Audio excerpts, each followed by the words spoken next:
jefe de gabinete admitió que el gobierno podría designar por decreto al hijo y a García Mansilla como jueces de la Corte, pero fue un poquito más allá.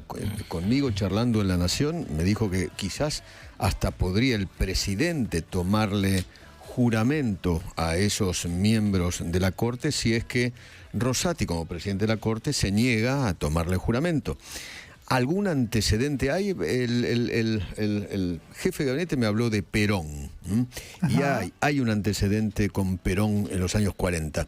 Está en línea el doctor Alberto Garay, abogado y presidente del Colegio de Abogados de la Ciudad de Buenos Aires. Doctor, buen día, ¿qué tal? ¿Cómo le va? ¿Cómo anda? Buen día, Feynman, muy bien, muchas gracias. Un abrazo muy grande. ¿Antecedentes de esto, de un presidente tomándole juramento, es Perón? Yo creo que no. Escuché lo que dijo Francos. Sí. Yo creo que a él, que hasta donde sé, supongo que a él se le mezcló información. Lo que hizo Perón en el 47, en el 46 propuso, sí. En el 46 propuso el juicio político a la Corte. Sí. Obtiene el juicio político a la Corte en el 47. Pasan 3 meses y la Corte no tenía integrantes, salvo Casares, que había sido designado por el gobierno de facto en 1944, gobierno que integraba también Perón, y por eso no lo removieron. Claro. Entonces, como el objetivo final del peronismo de ese momento era cambiar gran parte del Poder Judicial, demoraron como 3 meses viendo a ver a quiénes iban a nombrar. Luego de esos 3 meses, propone al Senado 4 designaciones, el Senado aprueba las 4 designaciones y la ceremonia de nombramiento la celebra Casares, que era el único ministro de la Corte que había quedado.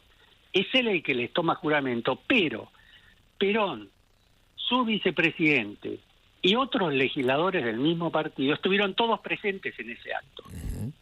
Entonces yo creo que acá se le mezcla que Perón designó, pero no, Perón no hizo esas designaciones. Lo que pasa es que después Perón siguió metiendo mano, entonces empezó a cambiar jueces federales que le molestaban, los sacaban de un lugar, los ponía en otro. Y luego vino la Constitución del 49, cuya cláusula transitoria cuarta exigía que todos los jueces del país debían de tener un nuevo acuerdo porque había una nueva Constitución.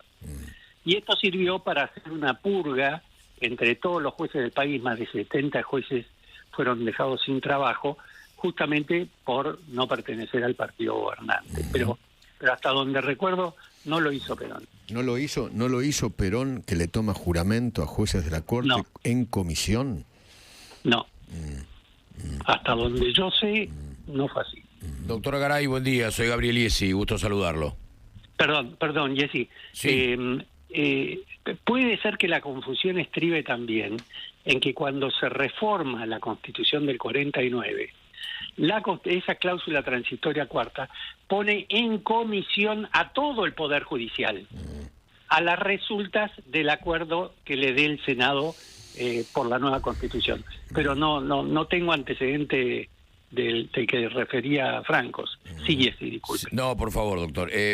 A la luz de lo que viene sucediendo y el trámite parlamentario de los pliegos de Ariel Lijo y de Manuel García Mansilla, ¿cuál es su mirada desde el punto de vista constitucional? Usted es un experto en la materia, de la designación por decreto, si es que el camino constitucional no se termina en estos tiempos como el oficialismo del gobierno pretende. Bueno, una cosa es la mirada constitucional y otra la política, ¿no? Y la de las preferencias. Políticamente la Constitución, como todos ustedes saben ahora, sobre todo que todos han barajado este inciso, la Constitución prevé expresamente que el juez puede efectuar designaciones en comisión de todos aquellos puestos que exijan el acuerdo del Senado.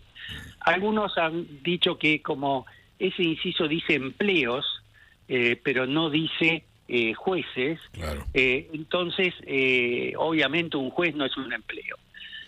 A mi modo de ver, esa interpretación literal no se corresponde con la palabra empleo como se la usaba cuando se redactó la Constitución. Uh-huh. En esa época se usaban muchas palabras muy poco solemnes para cargos solemnes. Entonces, para lo que hoy son cargos solemnes. Y también se aludía al cargo de juez como un empleo dentro del Poder Judicial. No era que se estuviera apuntando a un empleado administrativo, digamos. Alberto, ¿cómo ve usted esta posibilidad del presidente nombrando por decreto a 2 miembros de la Corte, el Lijo y García Mansilla, y tomarles él mismo el juramento si Rosati no lo hace? ¿Sería un hecho grave para usted institucional? Separemos las 3 preguntas. Le contesto a la primera. Okay. En primer lugar, el presidente por el 19 puede nombrar en comisión. La visión más restrictiva de esa cláusula es que la vacante se produzca durante el receso del Senado. En el caso de García Mansilla, que reemplazaría a Maqueda, la vacante se produciría durante el receso, con lo cual el caso de García Mansilla entraría justito. No así el caso del Hijo, cuya reemplazo operó, es decir, esa vacante se produjo hace más de un año o 2 años ya. Claro. Entonces ahí ese sería más objetable. No quiere decir que no haya una interpretación para aceptarlo, porque, por ejemplo, Vidar Campos, que era un pope en materia constitucional para muchos, decía que en realidad debía interpretarse en sentido amplio y no importaba si la vacante ocurrió o no durante el receso. Claro. Si Rosati se niega, Rosati se puede negar y los otros 3 pueden estar de acuerdo.